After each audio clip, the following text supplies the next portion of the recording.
Now let's get some perspective on earnings. Chewy is the company we're talking about. It just announced its fiscal first quarter earnings after going public last month, so its first report since its IPO. The pet e-tailer's shares have been wavering, though, even as its sales rose by about 45% to $1.1 billion. Joining us now for more on this is Chewy's CEO, Sumit Singh. Thank you so much for joining us. So it did look like a strong quarter, but we have not necessarily seen strong reaction in the shares. I've seen a lot of questions about the valuation of the stock. You've had quite strong performance since the IPO.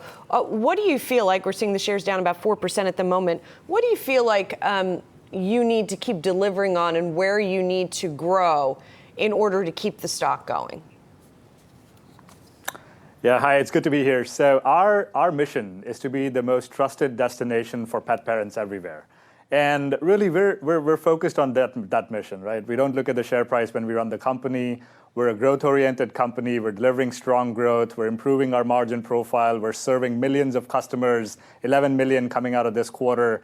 And we've got to do a lot more of that same and be focused on the strategy of just really delivering the fundamentally best customer experience while we go out and deploy our longer-term plans at the same time. So we're happy about where we are, and we feel confident about our ability to execute on that. Hey, Sumit, it's Dan Howley here. I just have a question. Do you see the subscription side of things really being your real growth portion? And what about the pharmacy side? Is that going to do anything really to help push sales forward?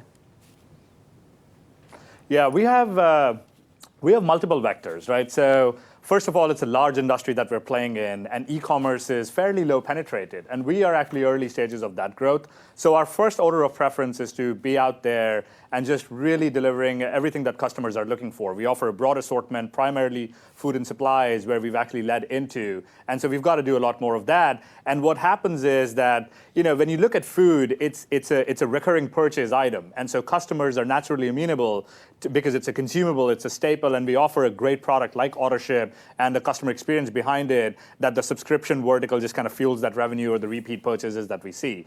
But alongside of that, as I mentioned, we're building a destination or a one-stop pet shop. So healthcare is an important part there because, Sparky needs, not only his food, but they also need to go to the vet.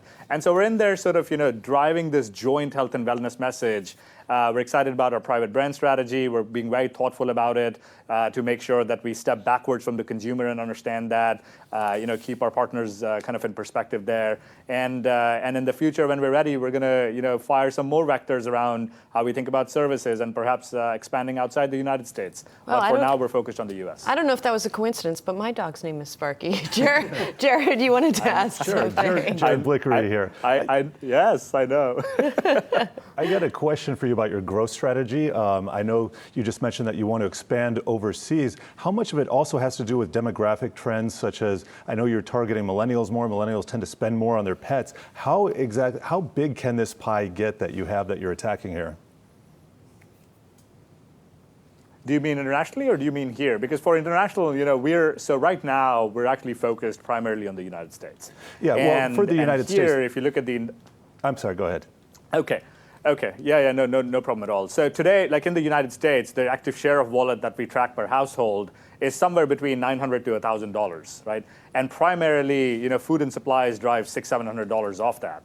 And so there's an opportunity to be able to connect these dots and really make sure that consumers consumers are spending. But also what you've noticed is this notion of humanization, where we treat our pets as family, and higher quality products leads to longevity of life per se.